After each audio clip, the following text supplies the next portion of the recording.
Bu hafta ijtimoiy taratqularda Molosulluq Uyg'ur adib va shoir Abdulla Saudning turmadan chiqib jon uzganligi haqida uchurlar tarqaldi.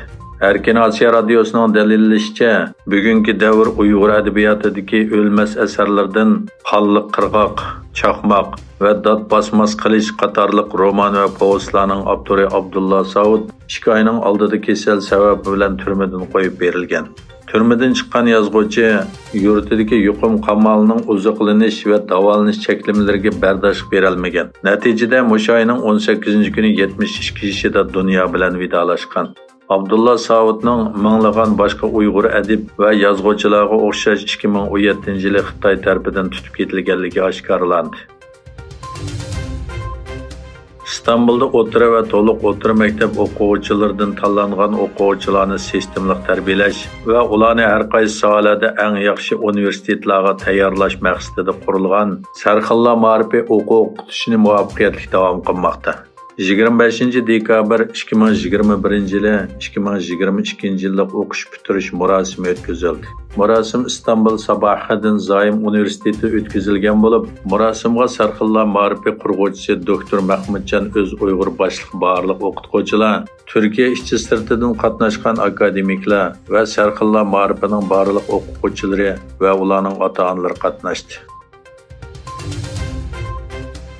Xitoy atalmış nol Covid siyosatini boşaltgandan keyin o'lguvchilar soni shiddat bilan eshib, jasad ko'ydirish uylari o'chrat bilan to'ldi. Xitoyda kunda 5000 kishining virusdan o'lganligi ilgari surildi. 24-noyabr Urumchi o'tapti keltirib chiqqan keng ko'lamli norozilik harakatidan keyin Xitoy doiralari bu oyning boshlarida 100 necha kundan beri davomlashtirib kelgan nol Covid siyosatini biroqla bekor qilgan edi. Xitoy yana kundalik yuqumlanuvchi sonini e'lon qilishni to'xtatdi. Xitoy bilan egalik huquq to'qinishida bo'layotgan Tayvanda yuz berish ehtimoli bo'lgan Xitoy hujumiga qarshi mudofaa iqtidorini kuchaytirishni asos qilib, majburiy harbiy vazifa o'tash muddatini 2024-yildan boshlab 1 yilga uzartishni qaror qildi.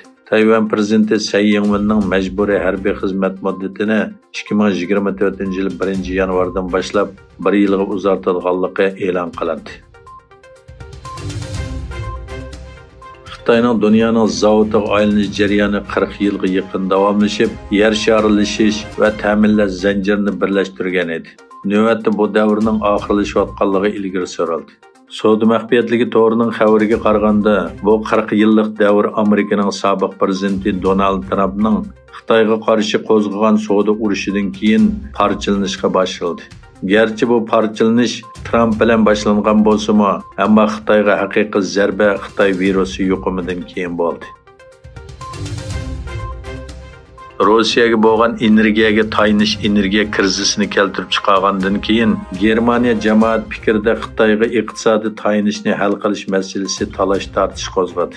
Germaniya matbuotlarida chiqqan xabarlarga qaraganda, Germaniya iqtisod va klimatni qo'g'dash ministrligi davlatning Xitoy iqtisodiy strategiyasini o'zgartirish uchun harakatga o'tgan. Lekin Xitoyning iqtisod uchun muqimlikni ta'kidlagan Germaniya savdo dunyosi buningga qarshi pozitsiyada bo'lmoqda.